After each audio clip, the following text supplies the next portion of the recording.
Rosario adalah doa yang luar biasa. Dan ini adalah 5 hal kenapa kamu perlu berdoa Rosario. Shalom, selamat datang kembali dalam acara kita Katekese Katolik dengan saya Romo Bayu OP, sebuah program yang didesain untuk kita semua yang ingin mendalami iman kita, iman Katolik. Rosario adalah sebuah doa devosi yang sangat populer bagi kita orang-orang Katolik.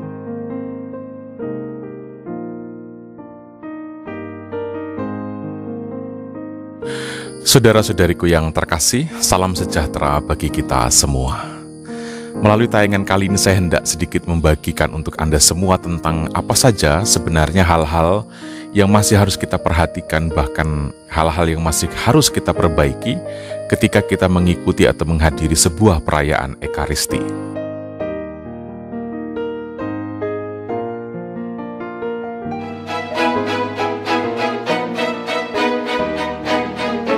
Salam damai sejahtera saudara-saudaraku terkasih pencinta firman Tuhan. Berjumpa kembali dengan Bible Learning with Father Joseph. Rasanya sudah beberapa hari ini saya tidak mengupload video-video baru karena sekarang saya sedang sibuk mengkoreksi ujian-ujian mahasiswa saya.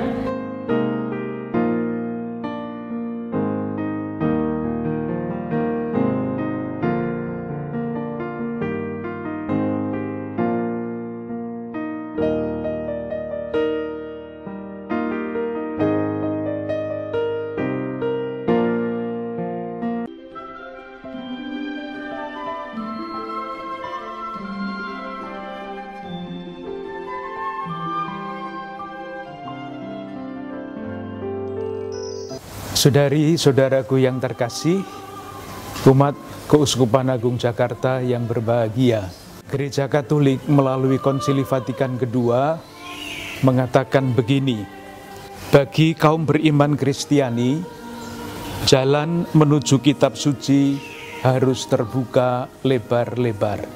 Atas dasar pernyataan gereja ini, pada tahun 1989, pendahulu saya, Bapak Uskup Leo Sukoto, mendirikan kursus pendidikan Kitab Suci Santo Paulus.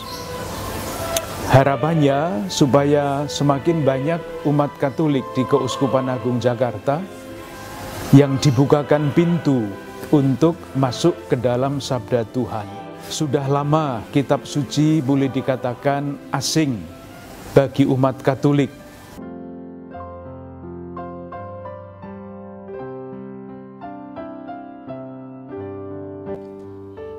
Kursus pendidikan Kitab Suci Santo Paulus merupakan tempat yang istimewa untuk belajar Kitab Suci. Para peserta akan didampingi oleh para dosen yang berkompeten dan berpengalaman di bidangnya. Ada banyak dosen yang akan terlibat untuk mendampingi para peserta dan melengkapi peserta dengan pengetahuan tentang kitab suci, teologi, dan kerasulan kitab suci. Dan mereka yang lulus, mereka yang sudah menyelesaikan program belajar kitab suci di KPKS Santo Paulus, akan memiliki keterampilan untuk terlibat di dalam karya kerasulan kitab suci, sehingga dapat membantu umat untuk lebih maju dalam hal pengetahuan mengenai Allah dan mengenai gerejanya.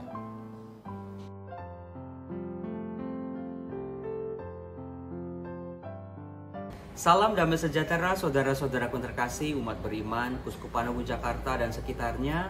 Saya Romo Yosua Susanto, Kepala Sekolah KPKS Santo Paulus Tebet, mau memberikan informasi kabar gembira untuk Anda semua, yaitu KPKS Santo Paulus Tebet sudah membuka pendaftaran baru untuk umat beriman yang mau ikut terlibat, membaca, belajar, bergumul, sampai pada akhirnya tumbuh kecintaan sejati terhadap firman Allah.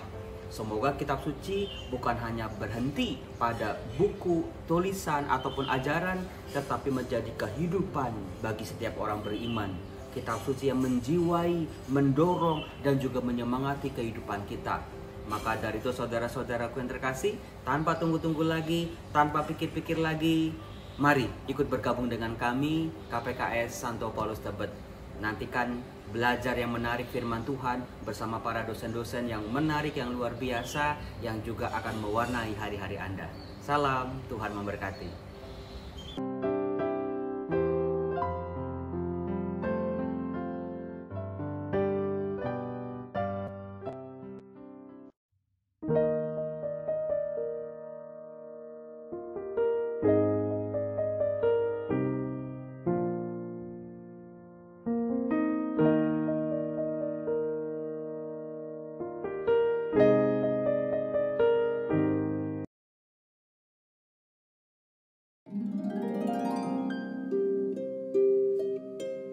Bapa kami yang ada di surga, dimuliakan namamu, datanglah kerajaanmu, jadilah kehendakmu di atas bumi seperti di dalam surga. Berilah kami rezeki hari ini, dan ampunilah kesalahan kami seperti kami pun mengampuni yang bersalah kepada kami. Dan janganlah masukkan kami ke dalam pencobaan, tetapi bebaskanlah kami dari yang jahat.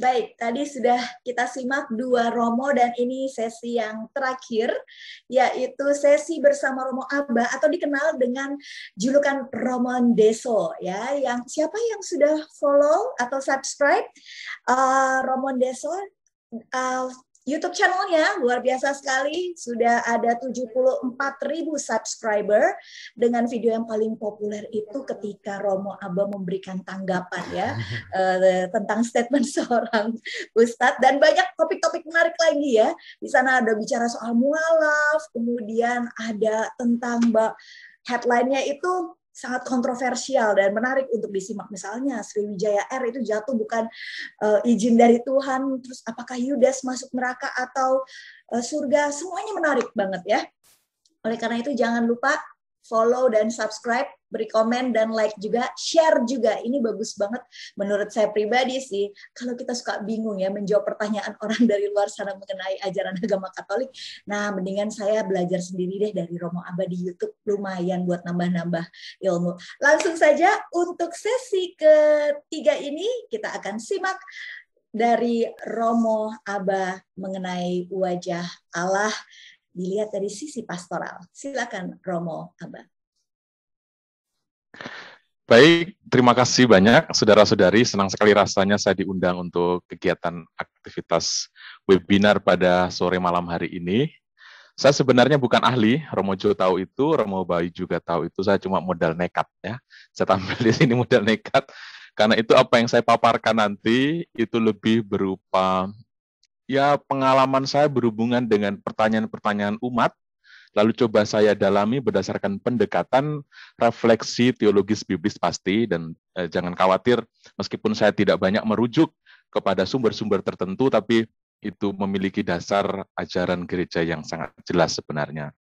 Baik, bagi saya begini, saya ditawarkan untuk berbicara mengenai problem pastoral.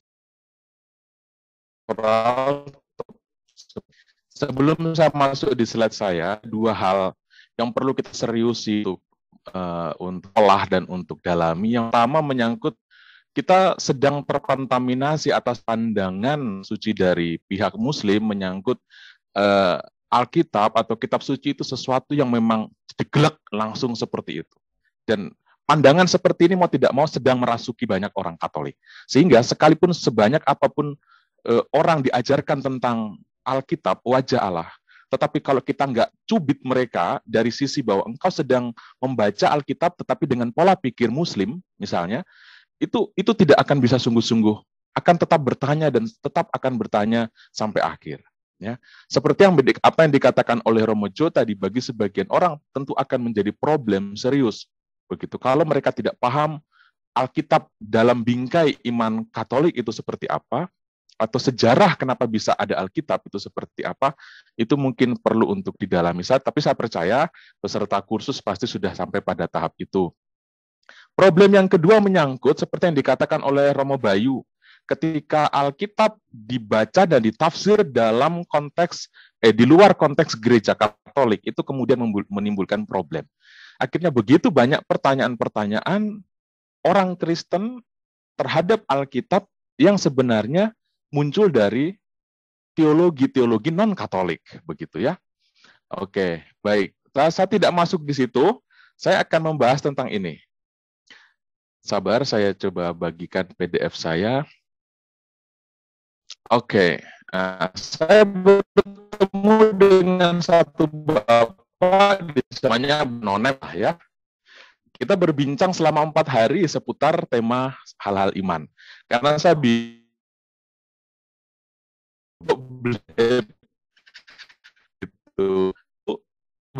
dengan seseorang, bapaknya, ya, tentang hal ini. Mungkin ini akan sedikit membutuhkan konsentrasi, saya tidak akan membacakan dengan tambahan-tambahan lagi, saya akan membacakan apa yang sudah tertulis, karena ini sharing iman. Baik, diskusi hari pertama itu seputar Allah dan pencobaan. Seringkali problem ini yang muncul di dalam pastoral kita ya, mengenai Allah dan pencobaan. Apakah Allah itu mencobai dan sebagainya. Umat bertanya begini, Romo, ada banyak pandangan-pandangan tentang Allah yang muncul dari banyak agama-agama. Bagaimanakah seorang Katolik, seorang Kristen, harus berkeyakinan, misalnya di tengah pemahaman bahwa Allah itu mencobai manusia? Saya jawab begini, prinsip iman kita, orang Kristen, orang Katolik, itu bersumber dari Yesus Kristus. Ini pokoknya ini orang Jawa bilang, pokoknya. Nah, pengenalan kita akan Allah itu bersumber dari Yesus Kristus. Kita tidak berspekulasi tentang Allah, kita berabstraksi tentang Allah, kita tidak sedang berfantasi tentang Allah. Yesus Kristus adalah satu-satunya rujukan sempurna untuk mengenal Allah. Ini tadi Romo Bayu mengulas banyak di sini ya. Jadi Allah di dalam kekristenan, di dalam kekatolikan bukan muncul dari fantasi orang yang sedang jongkok, orang yang sedang buang hajat. Kadang-kadang orang yang sedang buang hajat itu fantasinya banyak. Jadi Allah dalam kekristenan bukan muncul dari fantasi itu, tetapi muncul dari pengalaman real bersama dengan Yesus Kristus. Lalu umat itu bertanya begini, lalu apa hubungannya dengan para rasul? Seakan-akan dia mau bertanya bahwa apakah mungkin iman akan Yesus tanpa para rasul? Ya. Saya jawab, iman kekristenan, kekatolikan adalah waris rasul. Para rasul, mereka lah yang pertama mengenal Allah dalam relasi dengan sang guru itu. Ya. Dan salah satu murid Yesus itu menulis, ini tentang pencobaan. Apabila seorang dicobai, janganlah ia berkata pencobaan itu datang dari Allah. Sebab Allah tidak dapat dicobai oleh yang jahat, dan ia sendiri tidak mencobai siapapun. Nah, kalau kita berdebat antara, tapi Romo di perjanjian lama begini, di perjanjian baru begini. Mungkin secara sederhana saya bisa katakan, kiblat utama iman kita Yesus Kristus dan para muridnya. Jadi rujuklah dia, bacalah kita perjanjian lama dalam bingkai atau terang iman kita akan Yesus. Selanjutnya, Bapak itu bertanya lagi, lalu tentang penderitaan yang adalah fakta hidup ini, bagaimana kita memahaminya tanpa menghubungkannya dengan Allah? Bukankah sebagai orang beriman kita harus menghubungkan dengan Allah? Saya jawab, menghubungkannya tetapi bukan sebagai kambing hitam Nah, ini ya. Orang banyak mengkambing hitamkan Allah terhadap problem yang ia sudah jalani, bahkan secara sangat religius tetapi sadis mengungkapkan dengan kalimat jika kau izinkan semua itu terjadi, ya. Allah mengizinkan kita menderita, atau Allah mengizinkan pesawat jatuh seperti yang dikutip oleh moderator tadi, ya. Kita perlu menghubungkan tetapi bukan sebagai kambing hitam, ya. Situasi padang gurun atau yang kita biasa sebut dengan cobaan adalah bagian real fakta dari hidup. Bagian hidup yang harus dijalani, yang harus dilalui. Bukan sesuatu yang bisa dilangkahi begitu saja, atau yang bisa kita singkirkan. Menyingkirkan padang gurun atau mengubah padang gurun, membuat kita akan tersendat sampai pada tujuan. Ini. Bahkan bisa jadi kita tidak akan pernah sampai pada tujuan, kalau kita hanya sibuk untuk mengubah-ubah padang gurun menjadi sebuah padang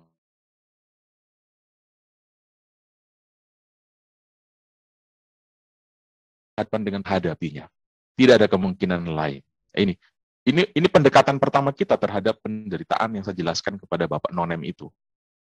Lalu dia bertanya begini, tapi di dalam Injil Lukas itu dikatakan bahwa Roh memimpin Yesus ke padang gurun untuk dicobai. Dia bilang begitu. Bagaimana Romo itu bisa dipahami? Saya jawab begini, teks itu justru memberi peneguhan bahwa Roh atau Allah ada di depan kita atau bersama kita melewati padang gurun. Jadi ini tidak menimbulkan kontradiksi, tetapi justru memberi peneguhan bahwa Allah ada bersama kita di padang gurun itu. Roh memimpin Yesus ke padang gurun. Pemimpin itu selalu ada bersama. Artinya Allah bukanlah Dia yang berdiri jauh menonton kita sambil menilai kita, tetapi Dia hadir bersama kita di dalamnya. Pertanyaannya justru begini, saudara-saudari. Apakah kita tetap akan menolak untuk melewati padang gurun atau cobaan, walaupun kita tahu bahwa Allah ada di depan atau bersama kita untuk melewati padang gurun itu? Pertanyaannya begini, kalau di dalam penderitaan kita tahu ada Allah di situ, apakah kita tetap akan menolak penderitaan? Ini ya. Coba, ini anggaplah refleksi lah ya. Ini webinar tentang tema yang ilmiah sekali sebenarnya, tetapi karena ngundang saya akhirnya menjadi semacam retret. Tapi begitu. Coba kita bertanya, apakah kita tetap akan menolak penderitaan meskipun kita tahu bahwa ada Allah di dalam penderitaan itu? Ini tantangan besar bagi kita. Ini problem beriman Kristen. Yang saya sebutnya benang merah dalam YouTube saya itu seputar hal ini kalau diikuti secara serius. Lalu umat itu bertanya begini, apakah maksud Romo, setiap perjalanan bersama Allah selalu memiliki makna penyelamatan, tidak kebinasaan, panan? Wah, pintar banget ini umat ini. Lalu saya jawab, benar sekali. Kita kerap mengukur relasi dengan Allah dari sudut pandang nyaman atau tidak nyaman. Lukas, yang tadi dirujuk oleh Bapak ini, mau mengatakan sebenarnya padang gurun itu bukan pilihan. Itu harus dilewati karena hidup ini adalah misi dalam sebuah perjalanan panjang. Allah bersama kita dalam perjalanan ini. Lihatlah, kalau kita baca teks Lukas itu lebih lanjut, di padang gurun itu ada malaikat-malaikat. Ya. Dijelaskan di situ ada malaikat-malaikat. Malaikat itu menjadi representasi dari kehadiran Allah. Jangan hanya fokus kepada binatang-binatangnya, binatang-binatang liar. Nah ini, di dalam padang gurun itu ada malaikat, dan jangan hanya fokus kepada binatang-binatang liarnya. Ini jawaban saya terhadap Bapak itu. Jadi kalau Lukas menyebut bahwa Roh memimpin Yesus ke padang gurun untuk dicobai, bukan berarti Allah memang mencobai kita, tetapi Lukas mau mengatakan bahwa di tengah padang gurun itu Allah ada bersama kita. Ini. Lalu Bapak itu masih ngeyel lagi, dia bertanya begini, bagaimana dengan persoalan kitab Ayub yang menyatakan bahwa iblis diizinkan Allah untuk menghancurkan Ayub demi melihat sekuat apa iman Ayub terhadapnya? Ya, saya sedikit bingung waktu dia bertanya begini, tetapi saya jawab, pesan utama dari kitab Ayub sebenarnya adalah menyangkut iman dan kesetiaan. Menyangkut takut akan Tuhan dan menjauhi kejahatan. Itu pesan utamanya.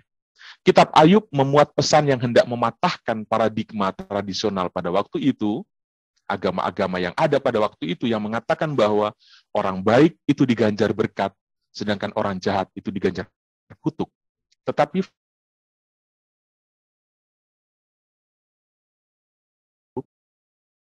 malah seperti kena kutukan, lupa dengan Yesus orang benar dan tetapi malah mati di salib yang disebut sebagai tempat terkutuk.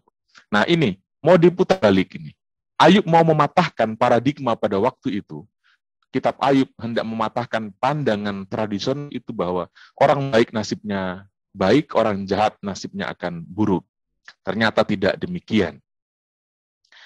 Bukankah umat itu bertanya, Kitab Ayub bermuatan pertanyaan, mengapa hal buruk terjadi pada orang baik? Nah, ini kadang-kadang menjadi pertanyaan kebanyakan dari kita. Kok Romo, saya sudah baik kok, tapi kok tetap menderita ya? Nah ini. Nah, simak baik-baik ini. Pertanyaan itu muncul dari cara pandang yang keliru. Ini. Kalau ada orang mengatakan kenapa hal buruk terjadi pada orang baik, itu pernyataan yang muncul dari cara berpikir yang salah. Hal buruk atau hal baik itu bisa terjadi pada siapapun, entah dia baik, entah dia jahat. Ya. Penekanan pada kitab Ayub adalah, seburuk apapun kondisi hidup, iman dan kesetiaan harus tetap menjadi keutamaan. Ini yang mau dikatakan di dalamnya. Seburuk apapun kondisi hidup, iman dan kesetiaan harus tetap menjadi keutamaan. Sesungguhnya, takut akan Tuhan itulah hikmat, dan menjauhi kejahatan itulah akal budi. Demikian Ayub menutup kitabnya. Sekali lagi, iman bukan soal mengubah hidup, tetapi soal hidup yang berbuah. Ya, saya sering mengatakan dalam tayangan-tayangan saya, iman bukan persoalan kita mengubah-ubah fakta hidup, tetapi iman tentang bagaimana kita berbuah di tengah fakta hidup yang kelihatannya tak kunjung berubah. Nah, jadi kesimpulannya apa, Romo? Dia bilang begitu. Saya jawab begini, Allah itu tidak menjerumuskan kita ke padang gurun. Padang gurun adalah fakta dari ciptaan. Sebagai medan yang harus dijalani, siapapun ciptaan itu. Mau binatang kayak, mau pohon, rumput. Kalau kebetulan angin membawa flora, kayak apa namanya, yaitu serbuknya jatuh ke padang gurun, dia harus hidup di situ, ya, dia harus menerima fakta itu. Dan Allah memimpin kita untuk bersama kita melewati, menjalani padang gurun itu. Ini penekanannya. Jadi, betapa jahatnya kita, kalau kita tetap menolak padang gurun, meskipun kita tahu ada Allah di dalam padang gurun itu. Ini saudara-saudari yang tanpa sadar, kita seringkali, kalau saya mau mengulang-ulang materi ceramah saya, banyak orang yang membuat tanda salib mengawali doa, tetapi isi doanya menolak salib. Gitu. Dalam nama Bapa, Putra, dan Roh Kudus, sesudah selesai buat tanda salib, dia berlutut berdoa, dan semua isi doanya sampai amin adalah bentuk upaya saya tidak mau disalibkan. Nah, ini. Nah, itu kontradiksi religius kekatolikan. Dan ini menurut saya ini kontaminasi dari banyak teologi non-Katolik. Kita perlu telanjang saja mengungkapkan itu sekarang. Baik. Lalu Bapak itu bilang begini, jangan terlalu puitis, Romo. Memang benar puisi menjadi pilihan yang tepat untuk membahasakan misteri. Tetapi tentang tema ini beri kami contoh konkretnya. Dia bilang begitu. Dia paksa saya untuk kasih contoh konkret. Ya, sepertinya dia terlalu banyak makan ubi. Ya, kalau tadi Romo Anu terlalu banyak makan pisang, nih Bapak ini terlalu banyak makan ubi dia. Nah, contohnya begini, sakit sedikit, gagal sedikit, takut sedikit, cari orang pintar. Atau yang dukun, paranormal. Saya sering bilang begini, kenapa dukun atau paranormal disebut orang pintar? Karena yang menemui mereka adalah sekumpulan orang bodoh. Ya, ini. Jadi Bapak Ibu yang biasa cari-cari paranormal, kenapa mereka Anda sebut sebagai orang pintar? Karena Anda yang menjumpainya mungkin bisa jadi bodoh. Begitu. Karena, kenapa disebut bodoh? Karena ia begitu cepat berpikir bahwa di dalam derita Tuhan tidak ada di situ. Sehingga dia selalu menolak penderitaan. Ya, baik. Itu diskusi kami hari pertama. Saya berharap diskusi hari pertama menarik bagi Anda. Ini bapaknya ya. Seorang sangat sederhana di sebuah kampung yang seharus tempuh dengan jarak dengan waktu tempuh 5 jam menggunakan motor. menuju ke wilayah Bapak ini. Oke, diskusi kami lanjut di hari kedua. Topiknya menyangkut Tuhan beserta kita. Tetapi tampaknya kita jalan sendiri. Dia bilang begitu. Romo, selalu Romo bilang Tuhan sertamu. Tapi nyatanya saya ini sendirian macul di kebun. Selamat berjumpa kembali Romo. Semoga nggak bosan punya umat tukang ngeyel begini. Masih mau lanjut dengan yang kemarin. Saya ingin Romo memberi sedikit pengertian tentang ungkapan Tuhan bersamamu atau Tuhan beserta kita. Saya jawab, ngeyel itu lebih bernilai daripada diam. Pura-pura paham, tapi nyatanya ngawang, dan ujungnya malah ngilang. Tentang Tuhan bersamamu atau beserta kita, ini adalah pokok atau prinsip iman. Ya, Immanuel, Allah beserta kita. Bukan bahkan dalam mengawali ibadat kita, pernyataan itu dimunculkan. Hanya orang yang percaya bahwa Tuhan itu bersamanya lah yang akan sungguh dapat mengerti dan memahami serta menghayati ibadah dengan baik dan benar. Ya. Saya ulangi kalimat ini jangan hanya dianggap kalimat biasa, nanti saya akan coba jelaskan. Hanya orang yang percaya bahwa Tuhan itu bersamanya lah yang akan sungguh dapat mengerti dan memahami serta menghayati ibadah dengan baik dan benar. Ya, apa maksudnya? Ini, umat itu bertanya, bisa sedikit lebih jelas Romo? Maaf, saya tadi lupa minum kopi soalnya. Gini, kalau orang tidak percaya Tuhan itu menyertai, maka ibadah hanya menjadi bentuk modern dari praktek animisme, bisnis religi. Ini saudara-saudari, coba baca teks kuning kalau muncul di depan laptop atau HP Anda. Ya. Kalau orang tidak percaya Tuhan menyertai atau pemahamannya minim terhadap Allah beserta kita, maka ibadah hanya menjadi bentuk modern dari praktek animisme atau bisnis religi. Saya katakan begitu kenapa? Aku beri sesajen ini di depan batu besar atau pohon besar, supaya penunggu batu atau pohon itu membantu aku. Ya. Jangan sampai seperti ini gambaran kita di hadapan Tuhan Yesus. Iman kekristenan itu bukan bentuk modern dari praktek demikian. Kadang-kadang kita terlihat beriman Kristen, tetapi isi iman kita jangan sampai bentuk peralihan hanya bentuk modern dari praktek animisme. Ya, ini. Bapak itu sepertinya tertarik sekali sampai kepalanya berkedut-kedut. Dia bilang begini, waduh, menarik banget nih Romo. Maksud Romo, banyak orang Kristen beriman Kristiani sebenarnya salah dalam mengerti Yesus Kristus. Nah, saya jawab begini, tidak selalu salah. Saya tidak bilang salah. Tetapi kalau kerjanya hanya puja-puji tanpa refleksi, bisa berpotensi penyimpangan, bahkan berpotensi menjadi ateisme praktis. Ya, mungkin tetap Kristen, tetapi bisa jadi sebenarnya dia menjadi ateis. Ya. Sekali lagi, saya tidak bilang salah, tetapi kalau kerjanya hanya puja-puji tanpa refleksi, bisa berpotensi penyimpangan, bahkan berpotensi menjadi ateis. Karena apa? Allah dimengerti hanya sebagai Dia yang dapat mempermudah hidup. Seperti pohon yang punya penunggu, dan penunggu itu diyakini bisa membantu misalnya. Karena Allah dimengerti hanya sebagai Dia yang dapat mempermudah hidup. Jadi iman diukur seakan dari apakah hidup menjadi semakin mudah atau tidak. Ini. Iman diukur seakan dari apakah hidup menjadi semakin mudah atau tidak. Lalu, jika ternyata hidup penuh dengan kesulitan, maka seakan-akan Allah itu omong kosong. Ini bahayanya kalau orang tidak sungguh mengerti makna Tuhan beserta kita. Jadi seakan-akan Allah terpisah. Kita beri sekian, dia akan harus atau seharusnya dia balik memberi sekian. Jadi tidak ada relasi di situ. Iman dianggap hanya sebagai bisnis religi, ya, bukan sebagai relasi. Ini persoalan dalam banyak orang Kristen, orang Katolik. Nah, saya menjumpai itu dalam medan pastoral. Ya, saya tidak tahu apakah Romo Jo dengan Romo Bayu di dalam pastoralnya melihat itu, tapi saya membaca ada pergeseran itu. Pemahaman itu. Itulah yang saya sebut di awal tadi, paham Allah dalam kekatolikan itu terkontaminasi, bukan teologinya terkontaminasi, tetapi kebanyakan umat terkontaminasi dengan paham-paham teologi dalam Islam dan juga dalam teologi non-Katolik. Karena itu saya pikir seminar-seminar seperti ini penting untuk terus dijalankan, supaya umat tetap mengerti sebenarnya Katolik itu apa. Iman Katolik itu apa. Ya. Oke, umat itu bilang begini, menarik banget Romo. Oh banget, dia bukan orang Jakarta ya, pasti nggak pakai banget. Menarik sekali Romo. Tapi jujur saya bingung Romo. Coba lebih jelas lagi.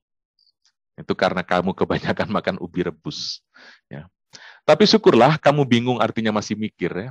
Mungkin apakah dari Bapak Ibu ada yang bingung dengan pernyataan-pernyataan saya ini?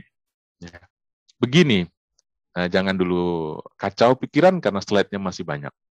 Iman yang benar terhadap Tuhan di dalam Yesus Kristus sebenarnya bukan sebuah aktivitas untuk mengubah-ubah fakta hidup. Ini yang seringkali motif kita dalam beriman ini banyaknya di sini. Kita mendekati Tuhan supaya fakta hidup kita berubah. Ini, ya. Padahal iman adalah relasi yang membuat kita harusnya berbuah. Jangan berekspektasi untuk berubah, tetapi berbuahlah di dalam kehidupan yang bisa jadi tak kunjung berubah. Ini, ya. Iman Yesus sebagai manusia, imannya tidak mengubah salib. Salib tetap salib, dia tetap mati di salib. Tetapi dia berbuah dalam pengalaman yang tak bisa berubah itu. Begitu, ya. Jadi kita beriman, ini yang saya katakan, banyak teologi non-Katolik menganggap Yesus itu, kita datang kepada Yesus untuk mempermudah hidup, untuk mengubah fakta hidup. Kita datang kepada Tuhan supaya hidup kita berubah. Ya. Ini yang terus ditawarkan, sehingga nilai dari Kristus itu menjadi hambar. Apa artinya Yesus dari manusia? Itu menjadi hilang. Karena yang ditawarkan adalah sisi lain dari pribadi Kristus yang ditonjolkan. Karena itu pernah saya ungkapkan dalam salah satu video di YouTube saya, kalau Yesus tanpa mujizat, apakah kita tetap akan menyembahnya? Ini. Ya, oke, kita lanjut. Bapak itu bertanya begini, jadi arah dasar dari beriman adalah berelasi untuk berbuah, bukan untuk mengubah-ubah atau mengutak-atik hidup agar berjalan sesuai dengan keinginan kita. Saya jawab, benar sekali Bapak. Saya teringat dengan perkataan ibu saya dulu. Pada saat hendak makan, ya kami dari keluarga miskin, saya ingat rumah saya atapnya, penutupnya dari daun sagu. Kalau siang itu banyak bintang, kalau malam kadang-kadang harus bocor, lantai tanah, ya. Begitu kondisi rumah saya waktu saya masih kecil. Kami makan beras jatah, sambal oret, pakai tempe atau tahu. Ibu menyuruh saya berdoa sebelum makan. Saya sering kali bertanya, untuk apa sih kok harus berdoa segala? Tuhan itu kan tahu kalau kita bersyukur atas makanan ini. Kita tidak membuang-buang makanan pun itu sudah bentuk ucapan syukur. Terus ibu saya bilang begini, supaya kamu sadar nak, bahwa makan itu bukan tentang apa yang kamu makan, tetapi tentang kamu makan dengan siapa. Makanya berdoa sebelum makan, supaya kamu nggak protes terhadap makanan itu, tapi kamu menyadari kamu sedang ditemani oleh siapa ketika kamu makan itu. Dengan siapa kita makan, membuat apa yang kita makan terasa berbeda. Abah, dasar sapi. Nama saya ada sapinya soalnya. Begitu, ya. Jadi iman persoalan relasi, bukan tentang aksi-aksi yang kita harapkan Tuhan lakukan terhadap kita. Baik saudara-saudari, masih lanjut pada topik hari pertemuan kedua dengan Bapak itu, dia bilang begini, maksud Romo, banyak orang berpikir bahwa dengan beriman terhadap Yesus, maka ia akan tertolong untuk bisa dapat roti. Jadi fokusnya roti, bukan Yesus. Begitu, Romo. Dia bilang, benar sekali. Saya bilang, ya. Banyak orang salah mengerti apa arti beriman pada Yesus. Mereka berpikir sekedar untuk mengejar kenyamanan hidup, mempermudah hidup. Itulah, coba lihat lagu-lagu rohani kita yang non-Katolik. Isinya apa? Semua menempatkan Yesus sebagai tokoh yang mempermudah hidup, yang memberi kenyamanan hidup. Ini yang saya katakan hati-hati. Jangan ada Yesus sedikit, kita anggap itu sudah lagu Kristen. Yesus sedikit sudah oke. Pengikut karismatik perlu studi yang dalam tentang hal-hal itu. Ya, ini. Banyak orang berpikir iman akan Yesus itu untuk kenyamanan hidup. Ya, akhirnya gereja dituntut untuk jadi relevan. Nah, gereja Katolik kaku, Romo, kaku. Harus relevan dong, relevan. Nah, terlalu relevan dengan dunia itu kita menjadi asing bagi Tuhan, ya. Begitu. Jadi hati-hati saudara-saudari. Nah, jadi fokus kita, banyak orang Kristen fokusnya itu pada roti. Ya. Fokusnya itu kenyamanan, dan Yesus hanya menjadi alat atau sarana untuk dapat roti.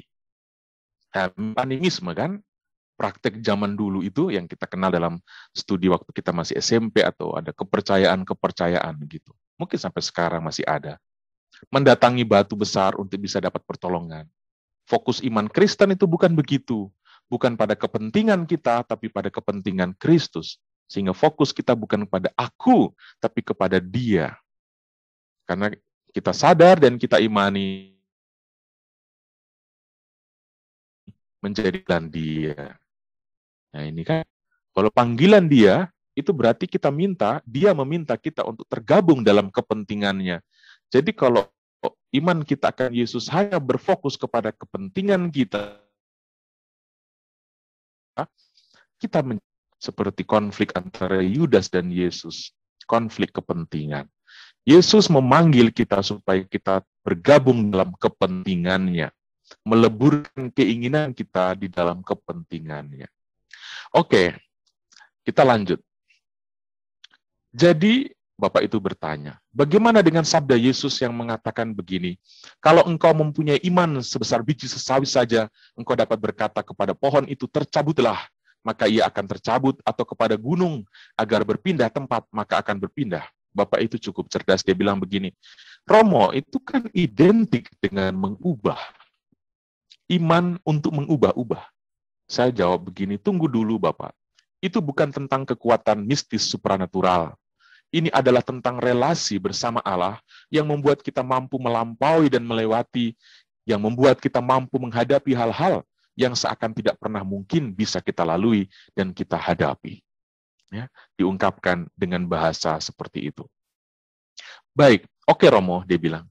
Hanya saja memang yang menjadi pertanyaan adalah, bagaimana kita dapat secara sungguh-sungguh meyakini dan merasakan bahwa Allah menyertai hidup kita, bahwa Allah ada bersama kita. Ini problemnya Romo, dia bilang begitu. Saya jawab begini, ada banyak orang yang terlihat bersama, tetapi sebenarnya jalannya sendiri-sendiri. Tinggal bersama belum tentu menggambarkan sebuah kebersamaan. Kebersamaan tanpa komunikasi membuat kita saling menciptakan opini-opini. Lihat, itu sangat fakta dan sangat real. Kalau orang tidak sungguh-sungguh berkomunikasi, maka dia akan menciptakan opini-opini terhadap rekannya. Begitu. Opini terlalu terhadap orang lain, tanda kurang komunikasi. Demikian halnya dengan hubungan kita dengan Tuhan. Opini kita bisa keliru kalau kita jarang berkomunikasi dengannya. Banyak orang beriman, tetapi nyatanya jauh. Ini yang Yesus bilang, bangsa ini memuji aku dengan bibir, tetapi hatinya jauh. Ya. Benar Romo, umat itu bilang begitu. Tanpa komunikasi, tanpa relasi, maka kita membangun ekspektasi subjektif, bahkan memaksakan bayangan kita tentang Allah, bahkan bisa jadi salah mengenalnya. Ini mirip saya dan istri di rumah yang jarang ketemu, dia bilang begitu. Karena jarang ketemu, akhirnya ketika ketemu kitanya marah-marahan. Kenapa? Kita nggak tahu apa yang dilakukan di dalam sehari. Saya pergi jam 6 pagi, pulang sudah jam 4 sore. Saya tidak tahu apa yang dilakukan istri saya di sepanjang hari itu. Saya tidak kenal pengorbanannya, saya tidak tahu ininya, itunya, dan sebagainya. Sehingga saya seakan-akan memaksakan apa yang saya pikir terhadap istri saya yang ternyata tidak demikian. Karena itu aspek komunikasi dan relasi menjadi penting untuk bisa saling mengenal. Itulah, saya jawab. Karena itulah, untuk bisa mengerti, mengenal, memahami kiprah ilahi, hanya satu kemungkinannya, berkomunikasilah.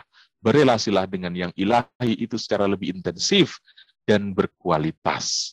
Dari situlah kita akan mengenal gerakan-gerakan yang ilahi itu terhadap kita.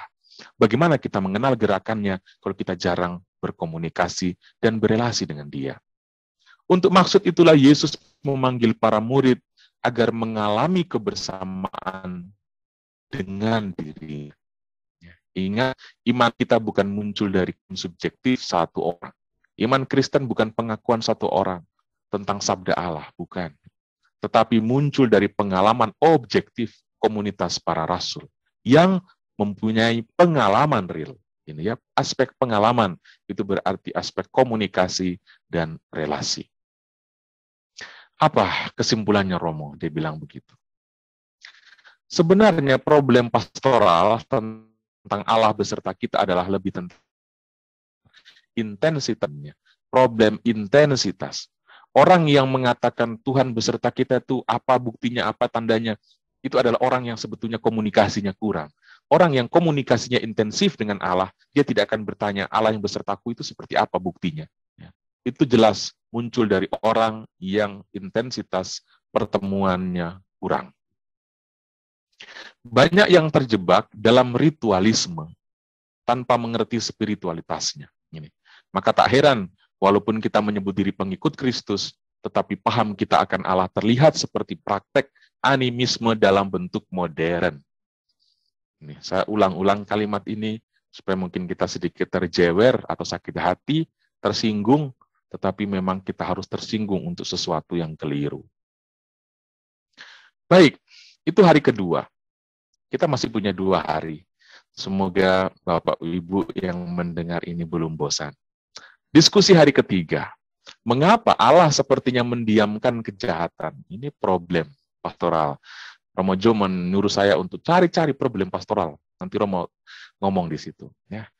Kenapa Allah membiarkan kegelapan? Bukankah lebih baik kalau kejahatan itu ditiadakan? Ya. Romo, selamat pagi. Kita lanjut lagi yuk, dia bilang. Kita tahu bahwa Allah adalah kasih, Deus Caritas Est. Oh, rupanya Bapak ini pernah belajar di seminari, dia tahu bahasa Latin ya. Hanya saja, mengapa ada penderitaan di dunia? Di mana letak belas kasih Allah? Jika dalam kenyataannya ada penderitaan. Jadi, penderitaan dihubungkan dengan kasih. Itu bagaimana? Loh, saya jawab, tentang hal ini kan sebenarnya diskusi kita di hari pertama sudah menjawab. Saya tidak punya waktu lama, saya bilang. Karena saya waktu itu memberi komuni orang sakit. Jadi begini singkatnya. Allah adalah kasih, itu baik bagi orang baik, dan dia adalah kasih juga bagi orang jahat. Saya ulang ya, Bapak, kasih bagi orang baik, dan Allah adalah kasih bagi orang jahat. Ya, ini. Jadi jangan katakan Allah adalah kasih hanya untuk kita yang baik-baik, tapi dia juga adalah Allah yang adalah kasih bagi orang yang kita sebut jahat. Allah tidak bisa disebut sebagai kasih kalau dia hanya membela kepentingan orang baik dan menghancurkan orang jahat. Kalau orang jahat ditindas oleh Allah, apakah Allah adalah kasih bagi mereka? Ini problem. Ya. Kalau orang jahat ditindas oleh Allah, apakah Allah adalah kasih bagi mereka? Nah ini, mari kita mengerti Allah adalah kasih itu seperti apa. Lalu dia bertanya begini, apakah itu artinya kepercayaan kita bahwa Allah adalah kasih juga harus membuat kita menerima kenyataan bahwa Allah pun mengasihi orang jahat. Dan kasih kita terhadap mereka yang jahat atau musuh kita adalah bentuk partisipasi kita di dalam kasih Allah. Luar biasa, Bapak ini. Saya bilang, benar sekali, Bapak. Bapak lebih pintar dari kemarin. Ya. Allah mengharapkan kita berpartisipasi dalam kebaikannya, dalam kasihnya. Tetapi kalau toh akhirnya kita menolak untuk berpartisipasi di dalam kasihnya, Allah memberi kita kebebasan. Nah, ini problem serius lagi. Memaksakan kehendak bukanlah sebuah definisi kasih. Ini ya.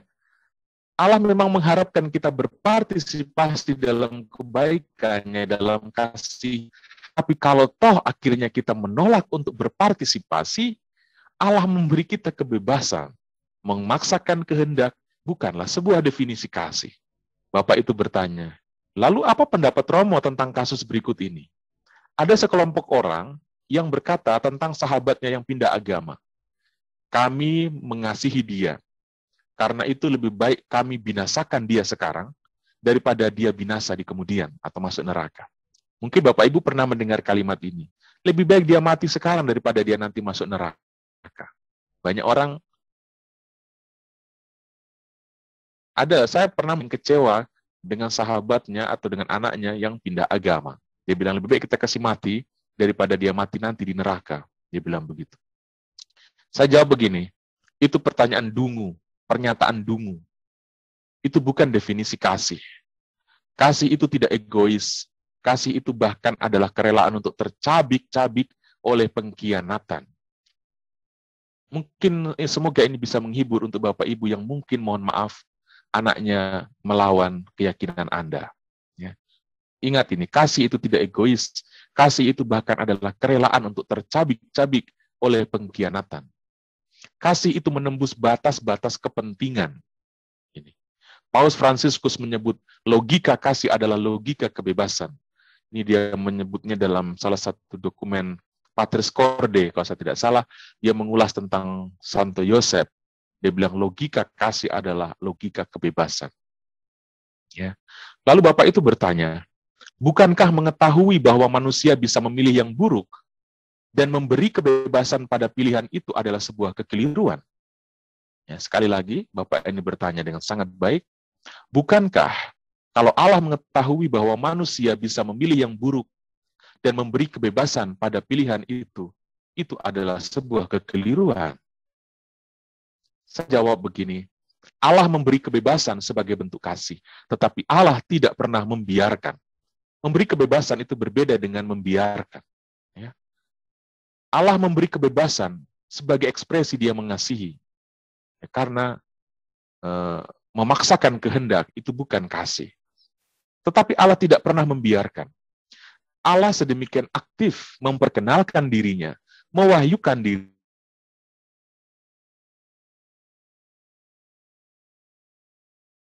dirinya, bahkan akhirnya dan bersedia berpartisipasi dirinya agar manusia tetap menjadi imago Dei atau tetap menjadi citranya, citra Allah itu. Ini ya, ini kita kenal dalam inkarnasi. Kenapa Allah, kalau pertanyaannya memberi kebebasan adalah kekeliruan, tetapi Allah tidak membiarkan. Allah memberi kebebasan sebagai ungkapan dirinya yang adalah kasih, tetapi Allah tidak membiarkan. Dia aktif sekali mewahyukan dirinya. Kita tahu sejarah dalam perjanjian lama, mulai dari para nabi, dan seterusnya, bagaimana Allah menyertai, sampai kemudian Dia sendiri, sabdanya menjadi manusia. Ini tanda bahwa Allah itu tidak membiarkan manusia. Dia bertanggung jawab atas ciptaannya. Baik, lalu umat itu bilang begini. Jadi artinya, kalau manusia jatuh dalam dosa, itu bukan lagi karena ketidaktahuan dong, tetapi karena keputusan untuk menjauh dari Allah. Dan Allah tetap akan mencari sampai ke sudut-sudut demi menawarkannya untuk kembali. Benar sekali, itu kesimpulan yang sangat bagus. Sepertinya Bapak itu lebih cocok jadi pastor daripada jadi Bapak. Begitu, ya. Artinya, kalau manusia jatuh dalam dosa, itu bukan lagi karena ketidaktahuan, tetapi karena keputusan untuk menjauh dari Allah.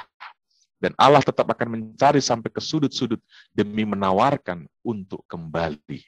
Ya. Tetapi Bapak itu masih bertanya, mengapa?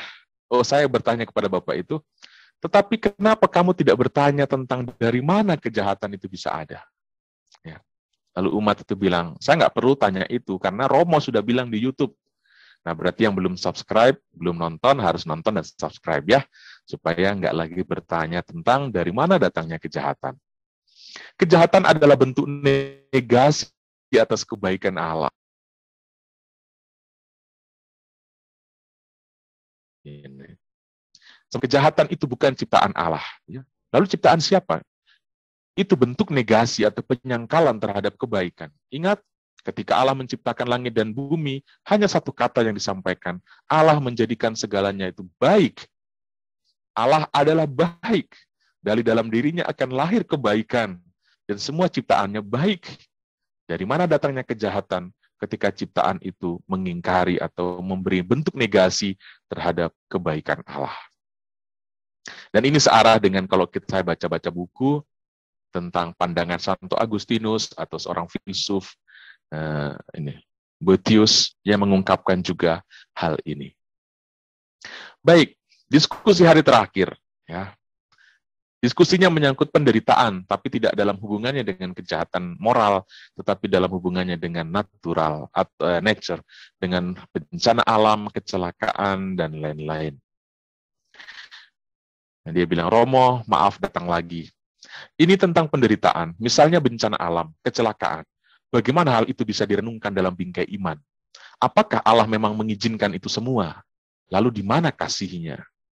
Ya, saudara-saudari, saya menjawab begini.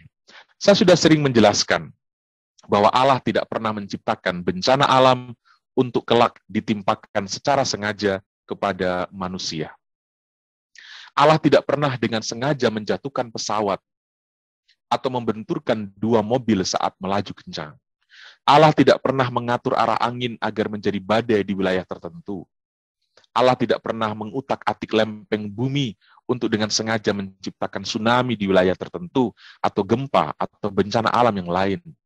Allah bukanlah Dia yang kesepian di atas sana, lalu berpikir-pikir, bagaimana untuk bisa mengusir kesepian ini? Mari kita bermain-main dengan manusia di bawah sana, ke ujian bagi mereka. Bukan seperti itu pemikiran kita tentang Tuhan. Ya. Lalu umat itu bilang, tapi ada orang bilang semua hal yang terjadi adalah izin Tuhan. Saya jawab begini, itu kesimpulan dari orang yang malas berpikir. Ya, kalau ada orang bilang itu semua izin Tuhan, itu kesimpulan dari orang yang malas berpikir, menyerah dan menghibur diri dengan mengkambing hitamkan Allah. Ya, sekali lagi saudara-saudari, itu kesimpulan dari orang yang malas berpikir, menyerah dan menghibur diri dengan mengkambing hitamkan Allah. Benar bahwa Allah menciptakan hujan, tetapi bukan untuk sengaja membanjiri wilayah tertentu. Benar Allah merancang aktivitas vulkanik Gunung Merapi, tetapi bukan untuk memuntahkannya pada sekelompok orang tertentu. Benar bahwa Allah menciptakan api, tetapi bukan untuk membakar perumahan warga. Benar bahwa Allah menumbuhkan pohon, tetapi bukan sengaja untuk dijadikan palang salib tempat Yesus mati, atau duri untuk kelak dijadikan mahkota. Ya. Jadi maksud Romo, orang yang bermain api harus sadar akan kemungkinan terbakar. Orang yang tinggal di lereng gunung berapi atau bukit harus sadar kemungkinan gunung meletus dan tanah longsor.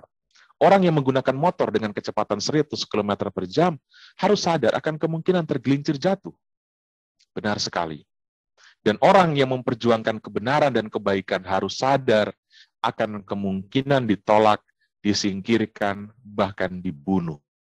Seorang Mesias sejati harus terbuka pada kemungkinan dikhianati, ditinggalkan, diadili, disiksa, dan dibunuh. Seorang pejuang kemanusiaan harus memiliki antisipasi terhadap kemungkinan dia akan ditolak, bahkan akan dibunuh. Ya. Tetapi Romo, umat itu bertanya, kecenderungan kita manusia ini selalu mencari pesan terhadapnya. Benar, memang benar saya bilang. Bertanya dan mempertanyakan adalah fakta dari rasionalitas kita. Mempertanyakan kejadian dan menghubung-hubungkannya secara acak dan kadang malah mendramatisir sebuah kenyataan adalah pekerjaan rasionalitas yang bekerja di dalam kesendirian kita. Seringkali begitu, ya. Karena itu kalau lagi menderita jangan terlalu menyendiri, karena nanti seringkali mendramatisir itu. Itu kita punya kerja dari otak kita begitu. Yang A bisa jadi B, C, D, E, F, G. Ya. Penderitaan menjadi semakin penderitaan ketika kita menghadapi penderitaan di dalam kesendirian. Ingat, itu semua terjadi, itu semua justru mempertanyakan dan mempertanyakan, itu memperdalam penderitaan dan memupuk kemungkinan ke arah penolakan akan Tuhan. Ini, ya. Ada sesuatu yang melampaui rasionalitas yang hanya bisa dikerjakan oleh iman, yaitu penerimaan. Ada sesuatu yang melampaui rasionalitas yang hanya bisa dikerjakan oleh iman, yaitu penerimaan. Apa Romo yang Romo maksudkan dengan penerimaan? Kita tidak pernah akan mendapatkan kembali apa yang hilang kalau kita tidak menolak, kalau kita tetap menolak untuk menerima kehilangan itu. Andai kata kehilangan bisa diobjektivasi menjadi ibarat sebuah benda, dari mana kita akan menemukan, mendapatkan kembali apa yang hilang kalau kita sendiri tetap menolak untuk menerima kehilangan itu? Ya. Ini mungkin terlalu filosofis, terlalu puitis, tapi contohnya begini. Kita harus menerima bahwa bentuk tubuh kita faktanya seperti ini. Bahwa kita tidak memiliki tangan sebelah, faktanya seperti ini. Pengalaman atau sejarah keluarga kita seperti ini. Kondisi ekonomi saat ini, saat kita dilahirkan, dan sekarang seperti ini. Tempat kita tinggal layaknya dan nyatanya seperti ini. Kita terima seperti itu. Daerah kita seperti inilah fakta keberadaanku. Daripada tenggelam dalam pertanyaan yang tak akan pernah habis untuk terjawab, lebih baik kita tiba pada penerimaan atas kondisi hidup, atas masa lalu yang membentuk hidup kita sekarang, dan penerimaan atas peluang-peluang atau kemungkinan-kemungkinan di masa mendatang, termasuk kemungkinan-kemungkinan terburuknya. Jadi kunci, iman membuat kita mampu sebenarnya untuk menerima. Orang yang tidak beriman akan lebih banyak mempertanyakan daripada tiba pada titik penerimaan. Oke, lalu ini. Saya paham Romo Bapak itu bilang. Hanya pada orang yang mampu menerima fakta hidup dan tidak bersibuk diri mempertanyakan fakta hidup itulah Allah dengan leluasa bekerja di dalam dan bersama dia. Kesimpulan seorang yang sangat beriman, ya. Hanya pada orang yang mampu menerima fakta hidup dan tidak bersibuk diri mempertanyakan fakta hidup itulah maka Allah leluasa bekerja di dalam dan bersama dia. Sebuah kerjasama hanya bisa dilakukan dengan orang yang tidak sibuk dengan dirinya sendiri. Ini jelas ya, kita nggak mungkin kerjasama dengan orang yang hanya aktif dengan dirinya sendiri. Demikian halnya hubungan kita dengan Allah. Ya, saya menanggapi Bapak itu dengan bilang, Allah tidak menciptakan bencana, tetapi Allah bisa bekerja di tengah bencana. Ini kemahakuasaan Allah. Allah tidak menciptakan kehilangan, tetapi Allah bisa bekerja di dalam pengalaman kehilangan. Allah tidak sengaja menciptakan pengkhianatan Yudas, tetapi Allah bisa bekerja di balik pengkhianatan atau di dalam pengkhianatan Yudas. Saya masih heran dengan orang yang masih ngeyel terus dengan mengatakan Allah sengaja membuat Yudas Yesus mati. Bukan secara berpikir iman kita. Ya. Allah tidak pernah menghendaki pengkhianatan. Dulu Adam dan Hawa juga dilarang untuk makan buah, tidak mengizinkan dosa. Tetapi ketika manusia toh akhirnya berdosa, Allah tidak kehilangan akal untuk bekerja di dalam dosa itu. Akhirnya kita memiliki Kristus sekarang. Demikian juga Allah tidak pernah menghendaki pengkhianatan. Tetapi kalau pengkhianatan itu terjadi, kemahakuasaan Allah terletak Allah bisa mengubah pengkhianatan menjadi penebusan. Di sini iman kita. Ya. Kita tidak bisa berandai-andai. Oke. Allah tidak sengaja membuat kita sakit, tetapi Allah bisa bekerja di tengah kesakitan kita. Kunci kerjasama dengan Allah adalah dengan mempertanyakan tanpa ujung sebuah fakta kehidupan kita, tetapi dengan menerimanya. Menerimanya dalam keyakinan bahwa Allah beserta kita dalam melewati padang gurun ini. Dan Allah bisa melakukan hal-hal yang tepat sesuai dengan kehendaknya di dalam padang gurun kita. Ya, ini. Menerima. Kunci sebenarnya yang iman, kekuatan dari iman adalah bukan tentang mempertanyakan, tetapi lebih tentang kemampuan untuk menerima. Itulah kenapa Yesus, dia memang sebagai manusia, dia mempertanyakan, Eloi, Eloi, lama sabachthani, kenapa kau tinggalkan aku? Tetapi Yesus nggak berhenti di situ, dia lanjutkan, ke dalam tanganmu kuserahkan nyawa. Itu bentuk penerimaan. Dari mempertanyakan menjadi penerimaan. Ya. Nah, oh ya, Bapak ini kemudian menyimpulkan seperti itu. Dia tahu saya punya isi pikiran, dan dia bilang, seperti Yesus. Tidak berhenti pada pertanyaan, ya Allahku, mengapa engkau meninggalkan aku? Tetapi dilanjutkan dengan, ke dalam tanganmu, kuserahkan nyawaku. Ini kalimat yang tidak bisa dipisahkan. Harus dihubungkan. Ya. Dan saya jawab, amin. Oke. Itu beberapa percakapan di utara, di gunung sana, semoga memberi pemahaman bagi rekan-rekan sekalian. Tuhan Yesus memberkati kita semua. Terima kasih Romo Aba, luar biasa yang sudah mengajak kita berefleksi bersama Bapak tadi ya, bersama-sama memahami wajah Allah dalam konteks pastoral. Nah, Romo Aba masih ada satu pertanyaan nih dari peserta, Romo mungkin bisa bantu menjawabnya. Saya langsung bacakan saja ya Romo ya.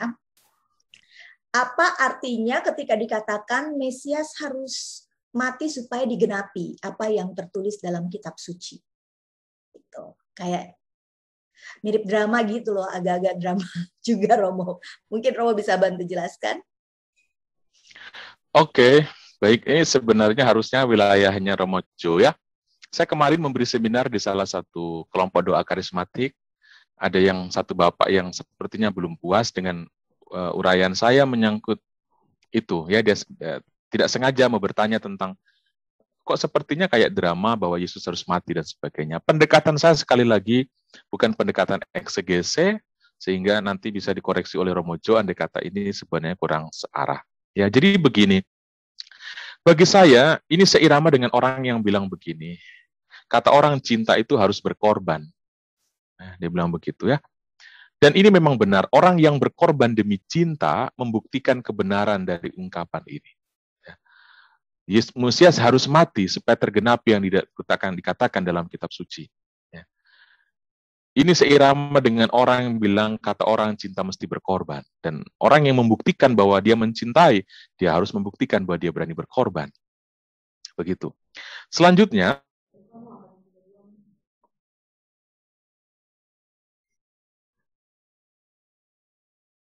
di Perjanjian Lama yang dapat dibaca untuk merujuk pada satu tokoh yang sama, yaitu Yesus Kristus. Ini menariknya ya. Menariknya Alkitab itu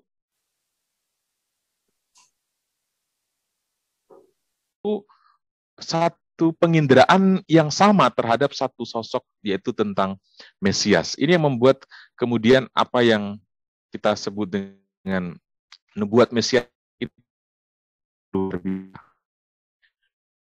biasa. Bahwa apa yang dahulu dikatakan oleh para nabi tentang Mesias itu benar, begitu. Dan dia membuktikan kebenaran yang dikatakan oleh para nabi itu dengan menghidupi atau menjalani nubuat itu. Ya, kalau cinta itu harus berkorban, ya dia membuktikan bahwa korban seperti itu. Ada banyak yang ingin tampil seperti Mesias, tetapi mereka tidak bisa memenuhi standar sejati seorang Mesias. Ya, yang dikatakan oleh para nabi itu. Banyak yang tampil sebagai Mesias, tetapi tidak menghidupi apa yang dinubuatkan tentang Mesias. Hanya Yesus satu-satunya orang yang menjalani semua itu secara sempurna. Ya. Serupa dengan banyak orang yang suka disebut pencinta, tetapi seorang pencinta sejati akan teruji dari sejauh mana dia berani mengorbankan diri. Seperti kata Yesus, tidak ada kasih yang lebih besar daripada kasih seorang yang menyerahkan nyawanya bagi sahabatnya. Ya. Begitu. Jadi kesejatian dari Mesias adalah menyangkut keberaniannya untuk berkorban sebagaimana yang diungkapkan oleh para nabi itu. Jadi sebenarnya bukan tentang takdir atau mengenai drama bagi saya. Itu sebuah peneguhan bahwa benar Yesus itulah Mesias, Putra Allah. Kepala pasukan ketika dia menikam lambung Yesus, dia bilang, sungguh orang ini adalah anak Allah. Dan ungkapan anak Allah itu muncul bukan ketika Yesus turun dari salib, tetapi ungkapan anak Allah justru disebutkan terhadapnya ketika Yesus mati di atas kayu salib. Ini yang tidak disentuh oleh banyak teolog non-Katolik. Ya. Mereka menganggap anak Allah itu berarti yang hebat, yang luar biasa, yang kalau berdoa pasti terkabul, yang bisa membuat mujizat dan sebagainya. Itulah tanda orang itu beriman. Tetapi kepala pasukan yang mewakili sosok masyarakat sipil mengatakan bahwa iman yang sejati, seorang dikatakan beriman bukan ketika dia lari atau turun terlihat hebat, tetapi ketika dia mampu mati di atas kayu salib. Ini kekatolikan kita di situ ya. Mojo manggut-manggut, syukurlah, nggak salah. Begitu ya. Begitu Ibu. Terima kasih. Terima kasih Romo Abah. Dan dengan demikian berakhir sudah 3 sesi kita pada hari ini. Yang pertama tadi sudah dibawakan oleh Romo Jo mengenai wajah Allah dari Perjanjian Lama. Kita bersama-sama diingatkan untuk melihat gambaran Allah secara utuh ya, dan juga mengetahui konteksnya dan siapakah mereka yang mengenal Allah seperti itu. Lalu tadi kita juga sudah bersama-sama menyimak pemaparan dari Romo Bayu untuk mengajak kita melihat Allah dari Perjanjian Baru yang ingin menunjukkan kasih-Nya melalui pribadi Yesus sebagai cara yang tepat untuk menunjukkan kasih Allah kepada manusia agar kita pun tergerak untuk mengasihi Dia. Dan melalui ilustrasi yang disampaikan oleh Romo Aba di sesi terakhir, bagaimana mengenal wajah Allah dari konteks pastoral, kita belajar banyak mengenai hal-hal yang praktis dalam kehidupan, bagaimana mengenal dan mengalami Allah sendiri dalam keseharian kita, dan menyadari bahwa Dia hadir dalam setiap saat, dalam segala pergumulan, masalah yang kita hadapi, dan kita diingatkan untuk selalu tetap menjalin relasi dan komunikasi bersama Allah itu sendiri, agar kita pun bisa mengalami kehadirannya. Terima kasih sekali lagi kepada Romo Jo, Romo Bayu, dan Romo Aba. Semoga subscribers YouTube-nya pada hari ini naik Mbak Fani, 100% saya potong Mbak ya. Fani. Yes. Ini para penonton sudah mulai live nih. Saya umumkan kepada 672 penonton saat ini, silakan Anda foto monitor laptop Anda atau screenshot handphone Anda sedang seminar bersama kami. Lalu silakan posting di media sosial Anda dengan hashtag atau pagar KPKS Tebet, lalu tag ke saya @rmjosusanto. Cari saya di Instagram saya. Nanti saya akan kasih yang saya undi 1 pizza 1 meter untuk Anda malam ini juga, ya. Jadi silakan Anda screenshot, Anda foto, masukin ke media sosial Anda bahwa ini KPKS sedang mengadakan seminar bersama Anda juga, gitu. Lalu jangan lupa nanti ada 1 handphone akan saya kasih untuk Anda semua yang masih bertahan sampai akhir. Silakan MC. Ya, terima kasih Romo Jo dan terima kasih Bu Fani sudah memandu acara ini dengan antusias. Bapak Ibu, sebelum masuk ke Lucky Draw sesi kedua dan juga Grand Prize yang merupakan giveaway dari Romo Jo, perkenankan saya untuk kembali mengingatkan bahwa sudah dibuka pendaftaran untuk peserta baru Angkatan 32 KPKS Santo Paulus Jakarta, dan informasinya sudah disampaikan melalui WhatsApp maupun melalui chat oleh panitia. Dan ada kabar gembira terkait dengan KPKS Santo Paulus per tahun ini bahwa modul pelajaran dari KPKS Santo Paulus telah mendapat pengakuan dari Fakultas Pendidikan Katekese Atmajaya setara dengan 40 SKS, sehingga memungkinkan lulusan KPKS Santo Paulus Jakarta untuk melanjutkan ke jenjang S1 di Fakultas Pendidikan Katekese Atmajaya. Begitu ya Romo Jo ya? Ya. Oke, nah kemudian juga tahun ini KPKS membuka kelas spesial perdana dengan tema Surga Pewahyuan Allah tentang Hidup Kekal, yang informasinya juga sudah disampaikan di grup WhatsApp maupun di chat oleh panitia. Tempat terbatas, jadi segera daftar, jangan lewatkan kesempatan ini. Baik, untuk waktu yang sudah ditunggu-tunggu, Lucky Draw untuk yang kedua berhadiah 5 buah Alkitab untuk 5 orang yang beruntung. Dan siapa nih kira-kira yang dapat giveaway grand prize dari Romo Jo berupa handphone? Silakan panitia.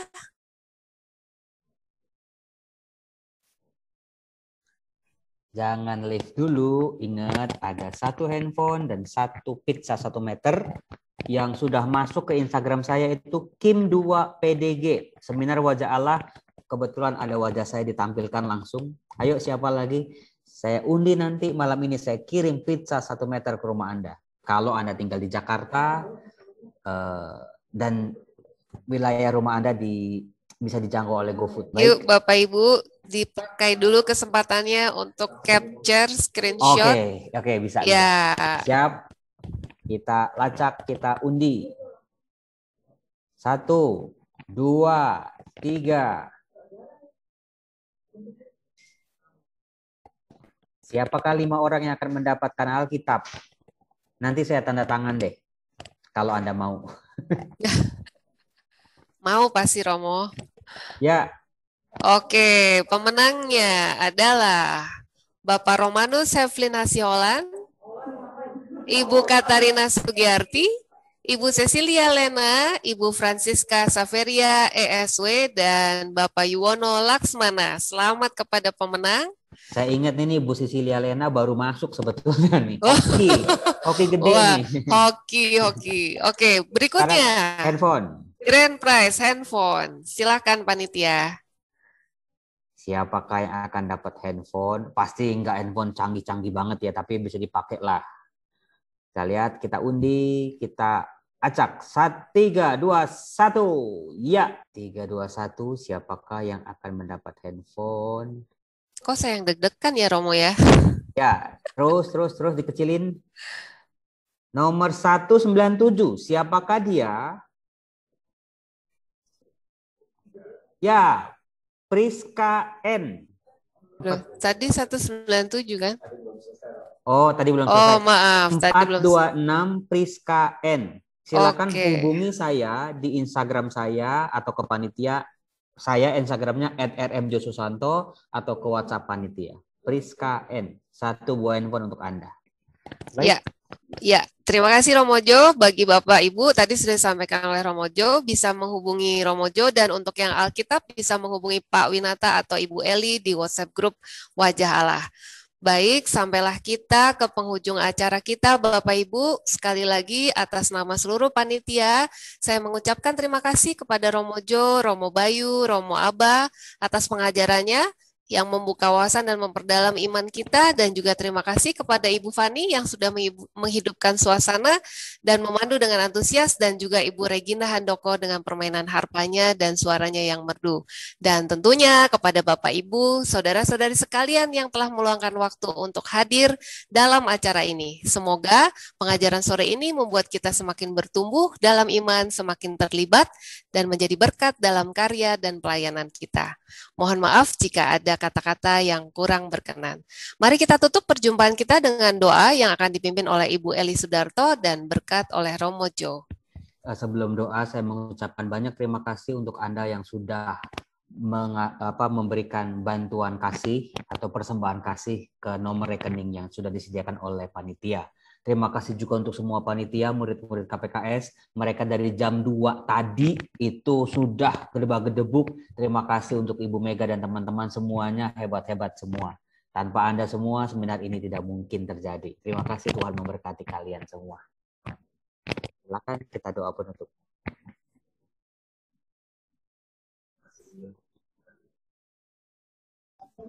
Terima kasih Romo.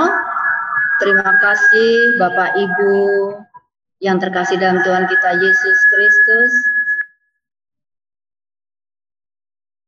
Kita tutup pertemuan kita pada malam hari ini dengan doa. Dalam nama Bapa dan Putra dan Roh Kudus. Amin. Allah Bapa yang Maha Rahim, puji dan syukur kepadamu atas berkat dan penyertaan-Mu sepanjang seminar malam hari ini. Semoga tambahan iman yang baru saja kami peroleh dapat berguna bagi hidup kami dan juga bagi sesama. Mampukanlah kami Tuhan untuk semakin memuji dan memuliakan nama-Mu dimanapun kami berada. Ampuni segala dosa dan kesalahan kami, dan perbolehkanlah kami semakin menjadi berkat bagi banyak orang di sekitar kami, agar kami semakin terlibat dan semakin menjadi berkat.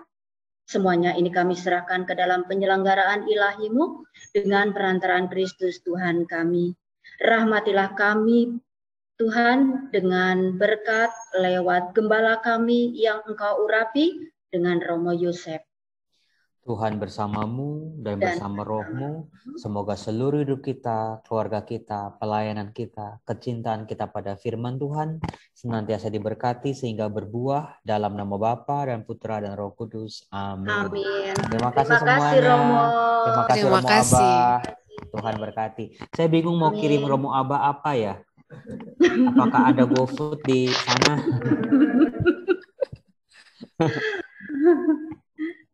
Ada GoFood nggak Romo? Ya, Ada pelayanan GoFood nggak di tempat Romo? ada Jauh tapi ya? ubi rebus. Kasihan abangnya ntar soalnya. Jauh ya Romo ya? Dari kota Oh, sangat besar. jauh, sangat jauh. Jangan deh. Saya kirim ini fotonya aja deh.